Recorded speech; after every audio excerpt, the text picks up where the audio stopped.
Andrew, let's flip to your second moonshot, which is the idea of universal basic income.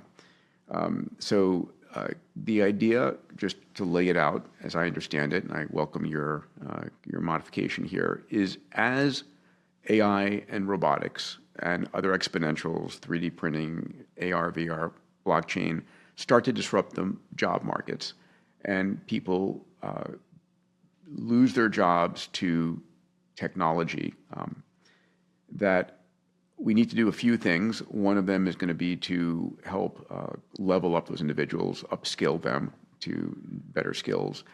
But potentially, at least in the interim, is give them reliable income, a universal basic income that allows them to, put food on the table, get insurance, not feel panicked, perhaps get a better education, perhaps invest in whatever tech they need to start a small business.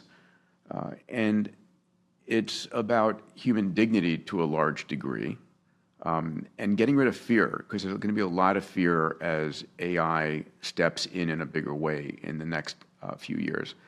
I'll say one more thing, and then this is your platform, and you did a huge amount to, I don't want to say necessarily popularize, but educate people about universal basic income, which I'm grateful for. The other thing I wanted to mention is it is something that's not a theoretical concept. It's been implemented and tested and studied over dozens, if not hundreds, of experiments, both in the United States and around the world. So that's my setup for it, and I want people to understand this is coming because we need a countervailing force to the fear that people have about potentially losing their jobs. Well, I love the way you frame that, Peter. The way I describe it is that you have a mindset of abundance and possibility and optimism and entrepreneurship, and then you have a mindset of scarcity, fear, us versus them, xenophobia, and negativity towards technology, honestly. And so which of these things is winning? Which of these is going to win? I think you'd be hard-pressed to say that nationwide the mindset of optimism and possibility is winning. It's definitely winning at Abundance 360, which was a blast. I go there and it's like I was uplifted because here are people who are literally building the future. But then, you drive a few hours in any direction and you wind up at like let's say a different mindset. And so the question is, how do we help people transition? There are a lot of very smart folks who are deep in AI who've also been studying the effects of UBI or cash relief programs. And one of the things I think is going to appeal to folks like you is that right now we have the worst of all worlds where we're spending so much money and energy on dysfunctional administration of programs that are really punitive and dehumanizing. I spoke to thousands of Americans who are on various aid programs.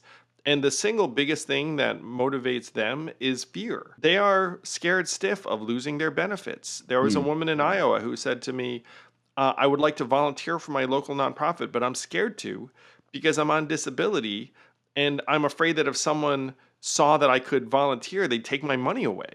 Yeah. And so you listen to that story and you think, my gosh, like, what have we done? where this woman's getting the money, but instead of using the money to live a better life, she's staying in because she's afraid of being seen as able-bodied.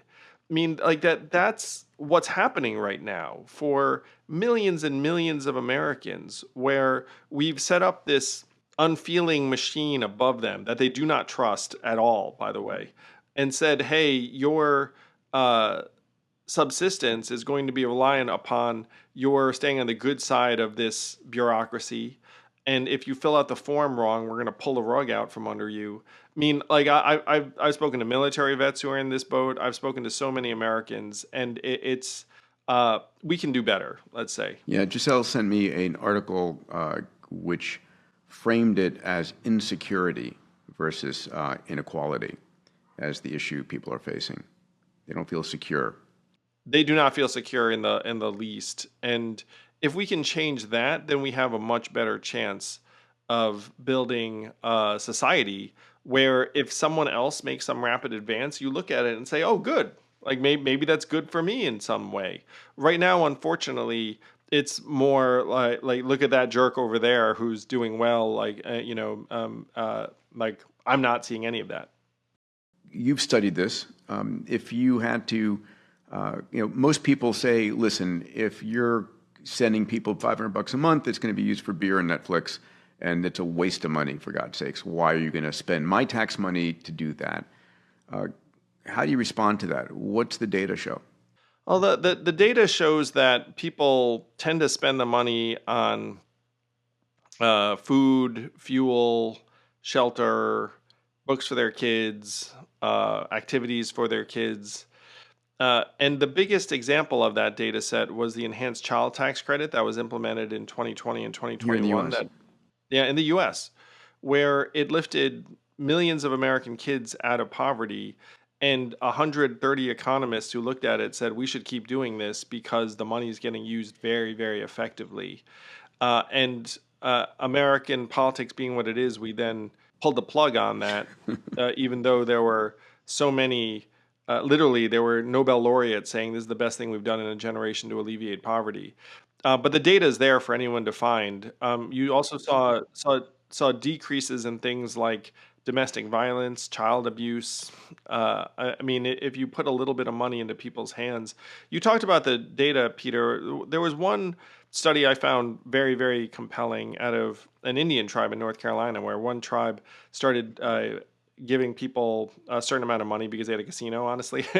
And then there was another tribe that Now, didn't. I've got So, it here. It's the Eastern Band of Cherokee Indians Casino Dividend in North Carolina, and giving them no strings attached between 4,000 and 6,000 per year is that particular one. And what were yeah, the and results? you probably have it there that you had the kids learn better, and even their personalities became more conscientious, more trusting. There were Improved environments where they did. education, mental health, decrease in addiction and crime.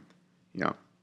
Yeah, and by the way, if you wound up with people who do turn to crime and drugs, we end up paying for that too, in ways big and small. I mean, like we're spending $30,000 to $50,000 per individual per year who is homeless or incarcerated in our country. So if it hits our institutions, it's a lot more expensive than that $4,000 and $6,000 that those kids got. Yeah, lest you think that this is a new idea, I'm just going to rattle off here the research that my producer Nick did. We've seen this in Alaska since 1982. Alaska's had their funded by oil. I mentioned North Carolina. We've had experiments in New Jersey, Pennsylvania, Iowa, North Carolina, Seattle, Denver, Gary, Indiana. There's a big study done in Stockton, California, Canada, England, Brazil, Germany, Spain, the Netherlands has done a number, Finland, Iran, Kenya, Namibia, India, China. I mean, this has been done hundreds of times, and as I read through the details here, it's consistent that this investment has super positive outcomes. I haven't read any place where it's been had negative outcomes or a waste of money. Yeah, it's much more effective than, frankly, starting up a new bureaucracy and then saying, "Hey, guys, improve the lives of people that are not you."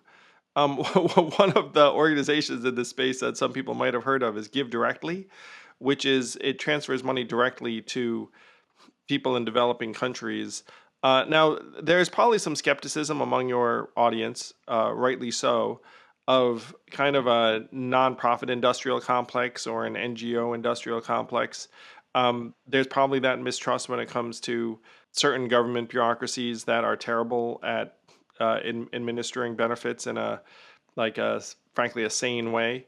This skips the middleman and gets the resources to where it'll actually do good. Yeah, and I've been a donor to Give Directly. I think it's a brilliant, super low overhead, minimized overhead process. On a personal level, Peter, the way that you and I do this probably is we just tip really well, Yeah. because you're around someone. It's like, hey, this is going to be dollar for dollar. Yeah. And it's such a beautiful thing when someone unexpectedly gets a large tip, and for that evening, that moment, you've changed their life. Yeah, it's a great, great feeling. I highly recommend it. Yeah, yeah. So the question becomes, where does this money come from?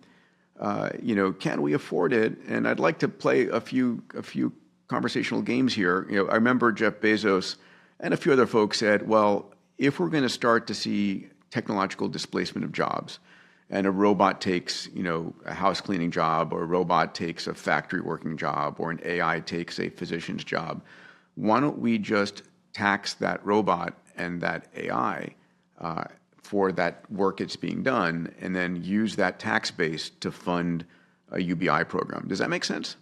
I think taxing AI makes a lot of sense. I think the practice of it might be a little bit trickier.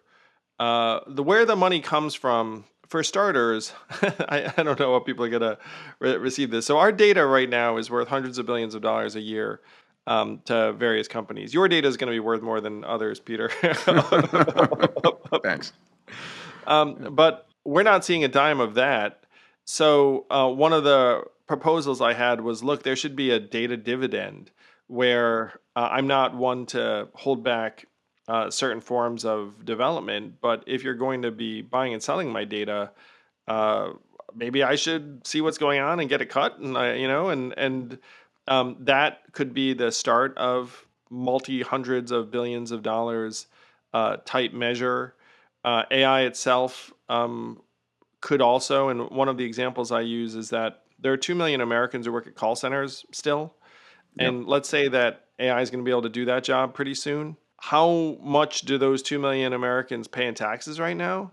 I'm going to guess that they do pay taxes. And then the question is, will the tech company that uses the AI pay anywhere near that level in taxes? History suggests it will not.